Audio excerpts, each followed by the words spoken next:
conseils de pro. On aborde le thème de l'adoption de l'enfant par le conjoint. Maître Pfefferkorn, c'est un sujet que vous vouliez aborder parce que vous êtes confronté de plus en plus avec les familles recomposées. Effectivement, c'est une thématique qu'on aborde parfois avec les familles recomposées. C'est un sujet que j'aime bien amener parce que ça provoque parfois l'incompréhension ou la curiosité. J'ai souvent comme réaction instinctive, on me dit mais adoption, mais il a un papa, il a une maman. En réalité, pour être très précis en matière d'adoption, il faut préciser qu'il y a deux formes d'adoption. Il y a l'adoption plénière et l'adoption simple. Alors effectivement, l'adoption plénière, c'est celle qu'on va peut-être rencontrer, celle qu'on a le plus souvent à l'esprit pour les enfants qui sont placés en vue de l'adoption. L'adoption plénière, effectivement, va rompre les liens dans la famille d'origine et les remplacer par des liens nouveaux dans la famille adoptive, et on a une assimilation totale dans ce cas-là avec un enfant biologique. Ça, c'est l'adoption plénière. À côté de ça, on a l'adoption simple. L'adoption simple, elle conserve les liens dans la famille d'origine, il n'y a pas de rupture. Elle va simplement ajouter un lien de filiation adoptive dans la famille de l'adoptant. Donc on rajoute un lien de filiation.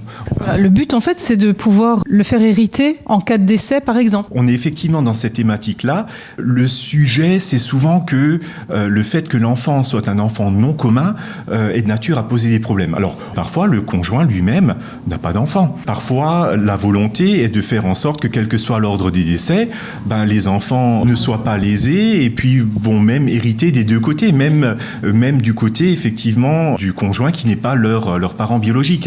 L'adoption de l'enfant du conjoint, souvent, ça permet de transformer un enfant qui n'est pas commun en enfant commun. On cherche vraiment à créer un lien de filiation et on cherche presque surtout un abattement fiscal, en fait.